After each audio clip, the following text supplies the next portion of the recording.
IPLचं विजेतेपद RCBने जिंकलं आणि त्यानंतर या संघाचा एकेकाळचा मालक आणि उद्योगपती विजय माल्या हा पुन्हा चर्चेत आलाय। बँकांचे 9,000 कोटी रुपयांचे कर्ज बुडवून माल्या हा देश सोडून पळून गेलाय। तो सध्या लंडनमध्ये राहतोय। आता माल्याने राज शमानी यांच्या फिगरिंग आउट या पॉडकास्टला मुलाखत दिली आहे। त्यात दिवाळखोर उद्योगपती विजय माल्या याने अनेक दावे केलेत। हे दावे काय आहेत तेच आपण आज सविस्तर पाहूयात। या मुलाखतीमध्ये माल्या यांना प्रश्न विचारण्यात आला होता की किंगफिशर एअरलाइन्स का बंद पडली। यावर उत्तर देताना ते म्हटले की मी 2005 मध्ये माझा मुलगा सिद्धार्थच्या 18व्या वाढदिवशी किंगफिशर एअरलाइन्स सुरू केली। 2008 पर्यंत ती भारतातील सर्वात मोठी एअरलाइन्स बनली, परंतु 2008 मध्ये आलेल्या जागतिक आर्थिक संकटाने सर्व काही बिघडवले। तुम्हाला लेमन ब्रदर्स बँक बुडाल्याची माहितीच आहे। या आर्थिक संकटामुळे भारतातही पैशाची कमतरता निर्माण झाली। विमान वाहतूक क्षेत्राचे मोठे नुकसान झाले। मी तत्कालीन अर्थमंत्री प्रणव मुखर्जी यांना भेटलो, सांगितले की किंगफिशरचा आकार कमी करावा लागेल, काही विमाने आणि कर्मचारी कमी करावी लागतील, कारण आपण अशा कठीण परिस्थितीत काम करू शकत नाही। पण मुखर्जी म्हणाले, नाही, कनेक्टिव्हिटी आणि नोकऱ्या महत्वाच्या आहेत। तुम्हाला बँकाकडून पाठिंबा मिळेल, तुम्ही एअरलाइन्स चालवा। इथूनच समस्या सुरू झाल्या। त्यानंतर त्यांना आणखी एक प्रश्न विचारण्यात आला, ज्यामध्ये विचारलं गेलं होतं की तुम्ही कर्मचाऱ्यांचे पगार का दिले नाहीत। त्यावर बोलताना माल्या म्हणाले की मी कर्मचाऱ्यांची माफी मागतो। किंगफिशर बंद झाल्यानंतर त्यांच्या नोकऱ्या गेल्या, त्यांना पगार देऊ शकलो नाही।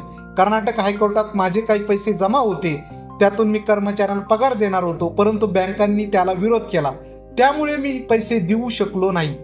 त्याचबरोबर तुम्ही बँकांचं 9,000 कोटी रुपयांचं कर्ज बुडवलं आहे आणि यावर बोलताना माल्या म्हणाले मी 6,203 कोटी रुपयाचे कर्ज घेतले होते, त्यात 11.5% व्याज रक्कम आहे, परंतु माझ्यावर 9,000 कोटी रुपये असल्याचे सांगितले। मला माहिती नाही हा आकडा कुठून आला। मी बँकांना 5,000 कोटी रुपये देण्याची ऑफर दिली होती, परंतु त्यांनी माझी ऑफर स्वीकारली नाही। त्यांना माझ्याकडून 14,000 कोटी रुपये वसूल करायचे होते, तेव्हाच बँकांना 5,000 कोटी रुपये मिळाले असते। बँकांनी मला कधी अकाउंट स्टेटमेंट दिले नाही। जगात पहिल्यांदा घडले की कर्जाचा हिशोब बँकांनी दिलेला नाही। आता त्यांनी माझी संपत्ती विकून 14,100 कोटी रुपये मिळवलेत। त्यांनी कोणती माझी संपत्ती विकली आहे हे मला माहित नाही।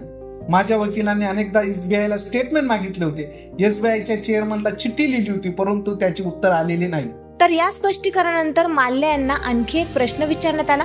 तो प्रश्न असा होता, तुम्ही पळून गेलाय, तुम्ही चोर आहात असं म्हटलं जातंय। यावर त्यांनी आपली बाजू मांडली। 2 मार्च 2016 लंडनला बैठकीसाठी जात होतो। तत्कालीन अर्थमंत्री अरुण जेटली यांना मी सांगितले होते, परंतु माझा पासपोर्ट रद्द झाल्यानंतर लंडन मध्येच अडकलो। मी पळून गेलेलो नाही, तसा प्लॅनही नव्हता, त्यामुळे मला चोर म्हणणे चुकीचे आहे।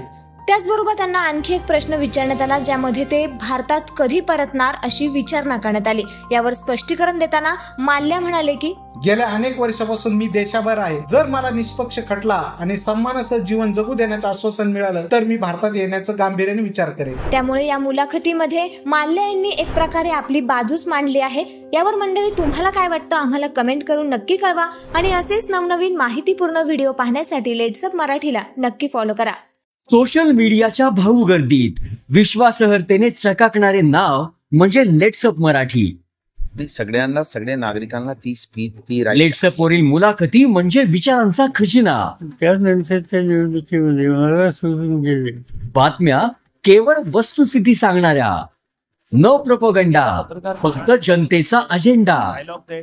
क्योंकि आने वाला कल जाने वाला है, जाने वाला कल आने वाला है। राजकारण, मनोरंजन असो की क्रीडा क्षेत्र, महाराष्ट्राची स्पंदने संवेदनशीलतेने टिपणारे माध्यम म्हणजे लेट्सअप मराठी।